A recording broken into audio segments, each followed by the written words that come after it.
as many of us know, Europe is implementing disclosure and reporting requirements for ESG so that companies can no longer be greenwashing and making statements that truly aren't supported by facts. I think that we're seeing the carbon markets being transformed to be much more efficient and credible in their reporting.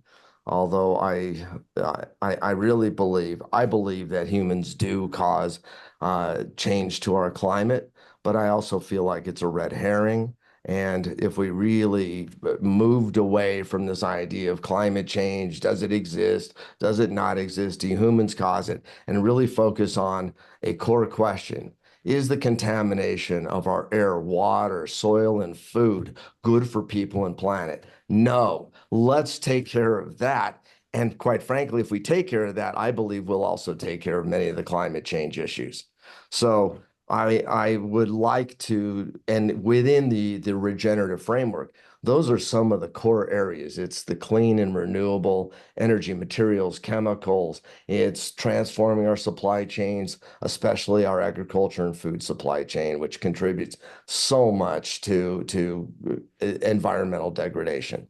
But to answer your question, there are some interesting things that are bubbling up. One, that there are with blockchain, these, DAOs, and that is something of a new kind of structure.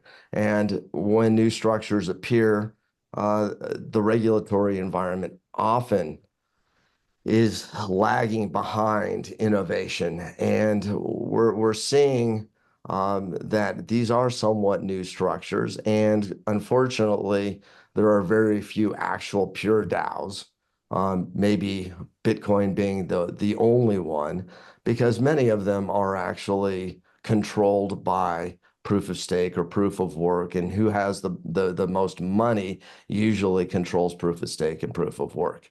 And we've seen a lot of pump and dump happening and less than desirable integrity inside of the crypto space.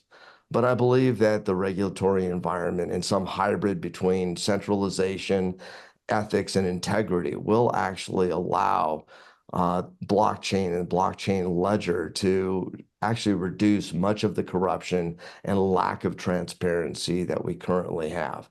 So I think that is something to consider as we move forward. And how, again, can we create governance in the DAO that is transparent and that actually functions to serve the regenerative entrepreneur and businesses? So that is one that I think is something we should keep our eyes on.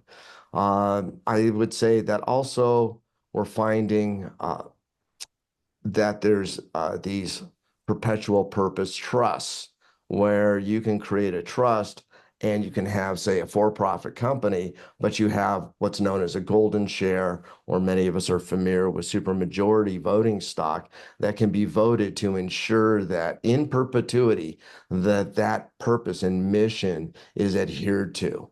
So there are ways to structure existing fairly conventional entities to actually adhere to their mission and their purpose. I would say the hybrid organizations are also something we should be looking at. I don't see much new on the horizon as far as new entity structures, but I do see that there are ways to combine the entity structures that exist. So, for example, we could use a hybrid structure where you form a nonprofit and the nonprofit forms a for-profit subsidiary.